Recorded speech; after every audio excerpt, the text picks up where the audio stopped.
My name is Atinuke and I am the author of Small Tola. Here is part of one of the stories.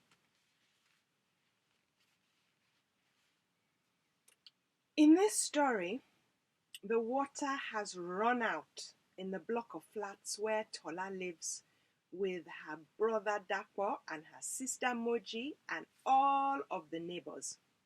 So she is queuing at the outside pump to fill a heavy jerry can full of water so that they have water to wash their clothes and cook and drink and bath themselves. There's a long queue of people also waiting to fill their jerry cans. Tola has to walk the heavy pump all by herself. Then she struggles to lift the heavy jerry can onto her head. "Look at Small Tola," the Odidi boy shouts. "So small, she's practically useless." Tola tries hard not to cry, and Mrs. Ronke steps forward to help Tola lift the heavy can onto her head. But nobody says anything to the Odidi boy. Nobody messes with those Odidi brothers.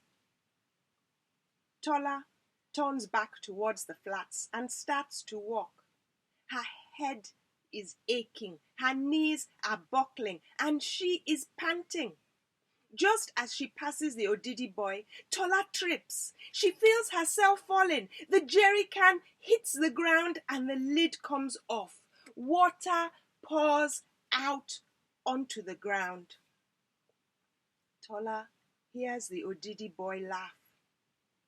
She sits up. The Odidi boy has his foot sticking out into the path. He has tripped Tola. He has tripped her up on purpose. Mrs. Shaky, one of the neighbors, is standing waiting to fill her jerry can. She looks at Tola, but she does not say anything. Nobody waiting says anything. Nobody messes with the Odidi brothers.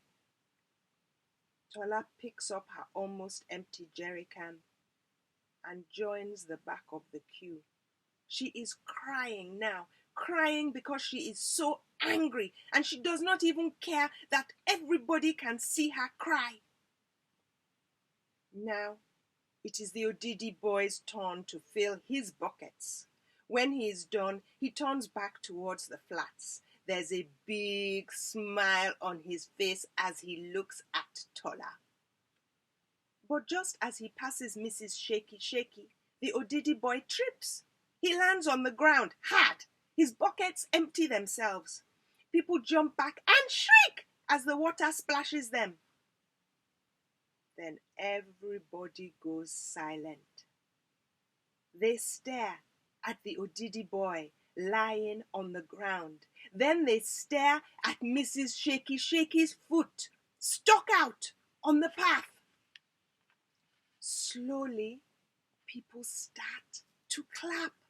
They clap for the tiny, shaky old lady who felled the big, tough, troublesome boy. Tola stares.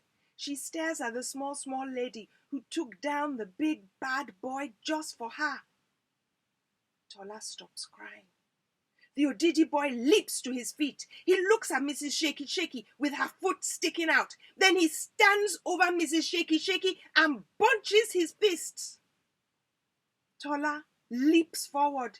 She leaps in front of Mrs. Shaky to shield her from the Odidi boy's fists.